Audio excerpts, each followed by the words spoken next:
Yesu asifiwe. Bwana Yesu asifiwe, watu wa Mungu.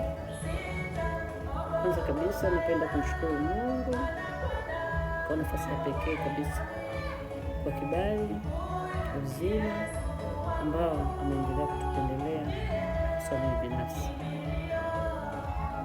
Haikuwa kazi rahisi kuweza kukamilisha albamu yangu yani Mwema.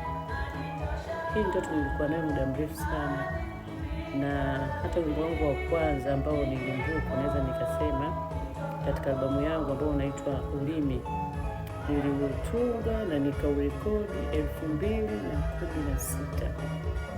Lakini ukitaka kujua kwamba shetani hafurahi tufanye kazi ya Mungu, nilikuwa nina hamu sana ya kufanya, yani nitoe albamu yangu, lakini sikuweza kufanikiwa.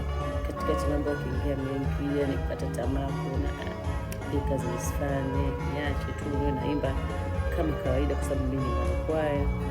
Niimbe, nikaendelea kutoa kazi, nyimbo nimeendelea kutunga nyimbo nyingi, nilikuwa nikiwakabidhi vikundi mbalimbali wanaendelea kuimba.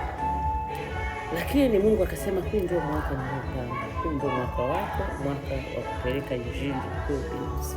Kwa ilipofika 2026 mwezi wa 3, hatimaye Mungu akanifanikisha, nikaweza kukamilisha albamu yangu na kuweza kuifanyia shooting na kuweza kuizindua.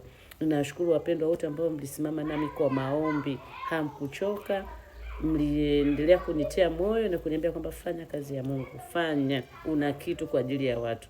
Kwa hiyo nimeshukuru sana kuweza kutoa kile ambacho nilikibeba kwa muda mrefu ndani ya moyo wangu, kuweza kukifikisha kwa wanadamu.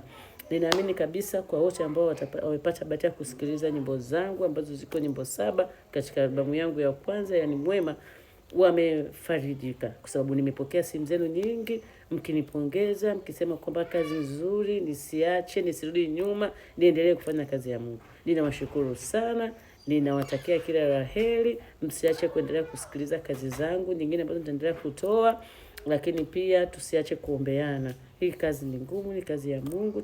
Tumetangaza vita na shetani. Shetani hapendi kuona kazi ya Mungu inasonga mbele, lakini kazi ya Mungu haihitaji msaada, inasimama yenyewe na inajitegemea. Kwa hiyo tutaendelea kumtangaza Mungu, kumtangaza Yesu Kristo, maana yeye anatupigania kila itwapo leo. Hakika Mungu ni mwema, mwema sana katika maisha yetu.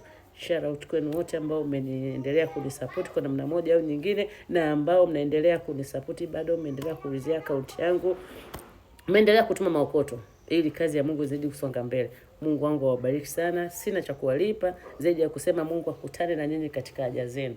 Ninawapenda sana, ninawaombea, ninawathamini. Tusiache kuombeana. Amen. Love you so much. Bye.